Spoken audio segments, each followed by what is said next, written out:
there, if anybody is interested in not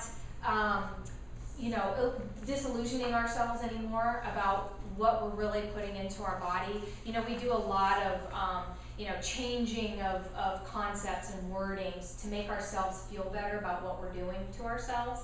And one of that is using the word meat for animal flesh. And it's been presented to me a couple weeks ago that I should no longer call animal flesh meat. Because when we're talking about, like right now, we're talking about the meat of the subject. It's the essence of, a subject, a topic. And in meat, animal flesh, there's no longer any essence. There's no life in there. So it's not really meat. That's kind of a word that we use to make ourselves feel better. Same with the aging of the meat so that we can consume it. We call it aging, but it's really not aging. It's letting it rot to a point where we can actually, with our feeble teeth, we do not have tearing, ripping teeth, so it's very difficult for us to consume meat. And if people go, oh, I love chicken though. Well, if a chicken ran through the room, would you break its neck off and eat it? We're not carnivores. We're not meant. We do not have the same physiology as a carnivore, a canine or a feline.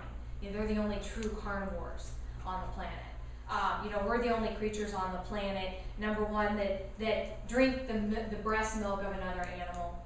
We're the only creatures on the planet that thermally destroy our food before eating it. We're the only creatures on the planet that create waste. Everything else is completely recycled. Nature is perfect.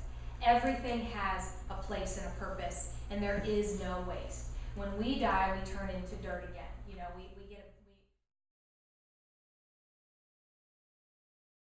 Is what they call autotoxemia.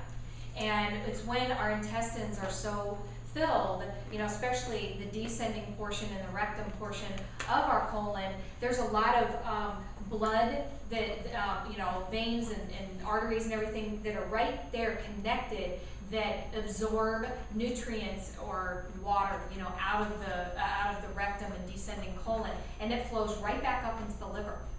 And that happens once every 4 minutes. It's happening. And so when you are toxic, when you've eaten a lot of chemical-laden food, animal products, those things are putrefying is a gentle word. It's putrefying in the body. Because you think about if you put a slab of meat out on the counter and you turned your your home heater up to 98.6 and you left it there for 3 days, you're probably not likely to want to eat it after that. Well, that's what's happening inside your body too. It's in your body for 3 days, so it's rotting and putrefying. And by the time it reaches that descending portion of your colon, it's that water gets absorbed because the body is very efficient at retaining as much water and reclaiming minerals and the friendly bacteria that have made different parts of B molecules and vitamin K and things like that, that we want to absorb that back into our body. And if we have a really toxic diet, then that's getting filtered right back through your liver again, and it's called autotoxemia. We're just automatically building up toxins in our body and making our environment very, very toxic. We're really causing a lot of damage, not to mention the chemical reactions that have to happen to break down the meat into a form that our body can use.